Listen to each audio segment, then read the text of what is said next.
দর্শক, পদ্মা সেতু প্রকল্পের সমাপনী অনুষ্ঠানের আয়োজনের বিস্তারিত খবর জানাতে আমাদের সঙ্গে এখন যুক্ত হবেন স্বপ্নিল শাহরিয়ার শিশির।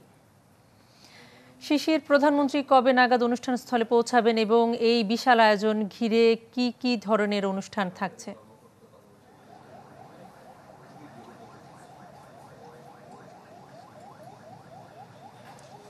কণা, দেশের ইতিহাসে যে সমস্ত উন্নয়ন প্রকল্প কিন্তু বাস্তবায়িত হয়েছে তার মধ্যে নিঃসন্দেহে অন্যতম হচ্ছে এই পদ্মা সেতু প্রকল্প। 2022 সালের 25 জুন আমি যে স্থানটিতে দাঁড়িয়ে রয়েছি সেই স্থানেই একটি সুধী সমাবেশের মঞ্চ করা হয়েছিল। সেই সুধী সমাবেশের মঞ্চে প্রধানমন্ত্রী ভাষণ দেওয়ার পরে, বক্তব্য রাখার পরে পরবর্তীতে তিনি কিন্তু পদ্মা সেতু উদ্বোধন করেন এবং তার দুদিন পরে কিন্তু সর্বসাধারণের যান চলাচলের জন্য উন্মুক্ত করে দেওয়া হয় পদ্মা সেতু। আজকেও ঠিক সেই একই স্থানে সুধী সমাবেশের মঞ্চটি করা হয়েছে।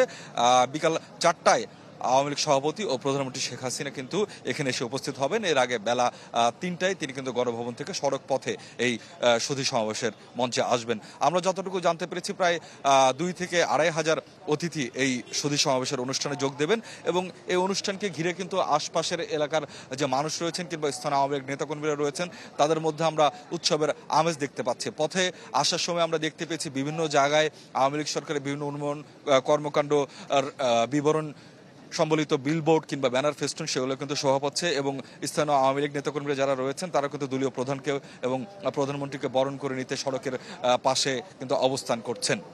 যেটি বলছিলাম, এই স্থানীয় মানুষ এবং আওয়ামী লীগ নেতাকর্মীদের সাথে কিন্তু আমাদের কথা হয়েছে। তারা আমাদেরকে যেটি বলছেন যে নানা প্রতিবন্ধকতা চ্যালেঞ্জ মোকাবেলা করে এই বাস্তবায়িত পদ্মা সেতু কিন্তু দক্ষিণ পশ্চিমাঞ্চলের 21 জেলাকে কিন্তু যুক্ত করেছে এবং এর মাধ্যমে দেশের সামগ্রিক অর্থনৈতিক কর্মকাণ্ডে কিন্তু ইতিবাচক পরিবর্তন এসেছে এবং যার ফল, যার প্রভাব আমরা কিন্তু সবাই এখন প্রত্যক্ষ করছি।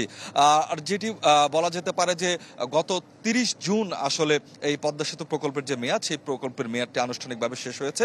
আজকেই প্রধানমন্ত্রী এখানে এই সুধী সমাবেশের মঞ্চ থেকে কিন্তু সেই পদ্মা সেতুর যে সমস্ত কার্যক্রম রয়েছে তার আনুষ্ঠানিক সমাপ্তি ঘোষণা করবেন এবং এখানে এই অনুষ্ঠানটি বিকাল 5টা পর্যন্ত চলার কথা রয়েছে। বিকাল 5টায় এই অনুষ্ঠান শেষ করে তিনি সড়ক পথে পদ্মা সেতু পার হয়ে আওয়ামী লীগ সভাপতি প্রধানমন্ত্রী শেখ হাসিনা তার পিতৃভূমি গোপালগঞ্জের টুঙ্গিপাড়ায় সেখানে তিনি যাবেন এবং জাতির পিতার সমাধিসৌধে গিয়ে সেখানে তিনি দোয়া মোনাজাতে অংশগ্রহণ করবেন এবং রাতে কিন্তু তিনি তার পিতৃভূমিতে অবস্থান করবেন। আগামীকালকেও বেশ কিছু কর্মসূচি রয়েছে।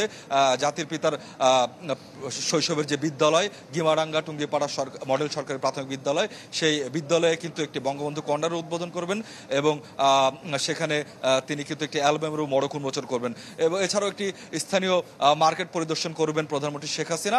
স্থানীয় আওয়ামী লীগ নেতাকর্মীদের সাথেও কিন্তু তার মত বিনিময়ের কথা রয়েছে এবং এই সমস্ত কার্যক্রম শেষে কালকে বিকালে প্রধানমন্ত্রী শেখ হাসিনা কিন্তু গণভবনের উদ্দেশ্যে রওনা দেবেন।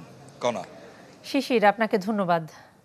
স্বপ্নিল শাহরিয়ার শিশির আমাদের সঙ্গে যুক্ত হয়ে জানাচ্ছিলেন পদ্মা সেতু প্রকল্পের সমাপনী অনুষ্ঠানের সব আয়োজনের খবর। নগদের কাছে সব গ্রাহকই প্রিয়, তাই তো সারা দেশে ক্যাশ আউট চার্জ সবচেয়ে কম।